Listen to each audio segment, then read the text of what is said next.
Good morning. Today is Thursday, June 10th. I'm Pastor Terry from Tuscola United Methodist Church, and thank you so much for joining us as we as we do our second to last day of Esther.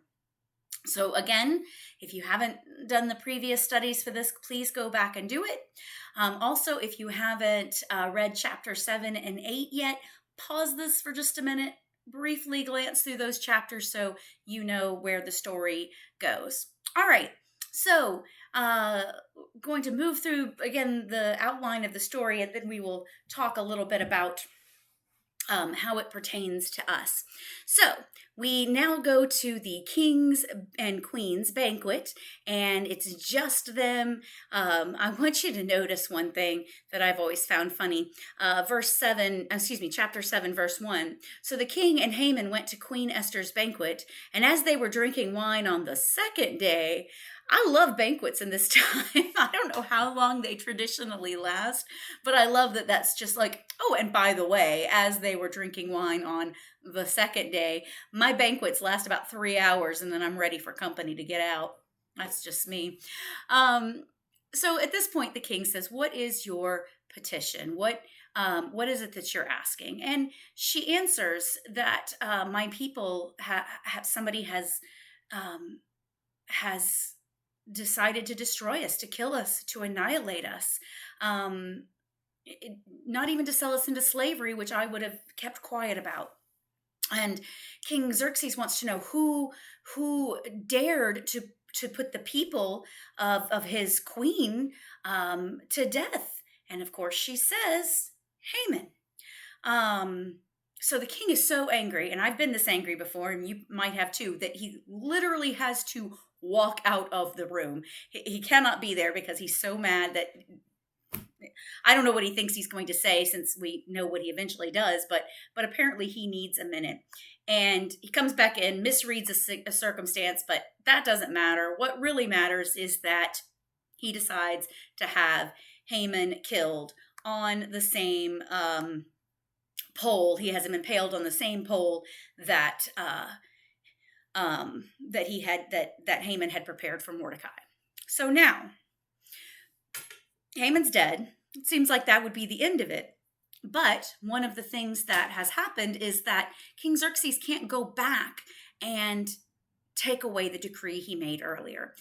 He has to do something different. So they think about it and they say, okay, here's the situation.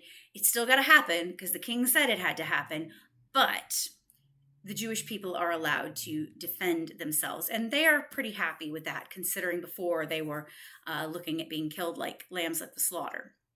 So what I want to talk about today, because again, we're examining themes of racism in Esther and comparing it to today. What I want to talk about today is, and the Jewish people were fine with this, with the decree. But does it sometimes seem that racism is such a big problem that it can't be solved, that we almost just want to throw up our hands and say it's not even worth it, that it's too big? It just like King Xerxes said, hey, this is already going out. There's nothing that can be done. But there is something that can be done.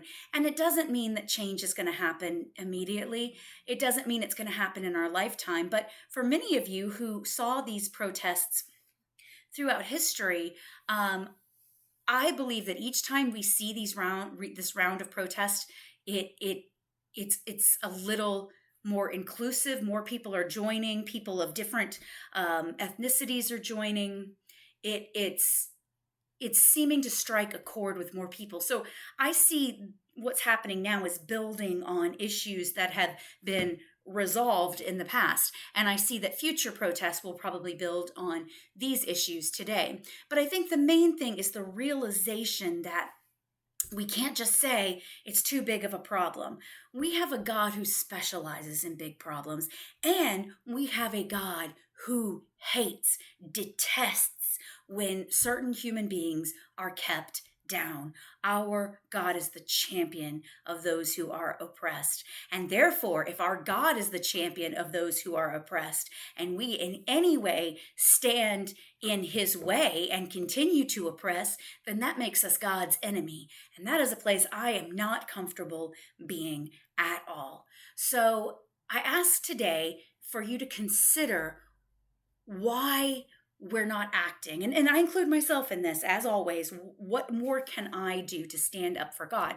And that brings us to today's question. Yesterday, I asked, when you are honest, do you feel like you act more like an Esther, a Mordecai, a Haman, the king? But now I'm going to ask a slightly deeper question. If God is looking at you with this story in mind, which character do you most identify with in the eyes of God? Are you Esther, the one who would give up your life to possibly save your people or another people? Are you Mordecai? Are you the constant voice of reason, the one who is doing what's right and speaking up for what's good? Are you Haman, who is acting out of fear? Are you the king who is easily led? Who does God see you as? So that is today's lesson. And tomorrow I ask you to read the final two chapters of Esther, 9 and 10, so we can finish this out and see what other lessons we have to learn from the book of Esther. Have a great day. Bye-bye.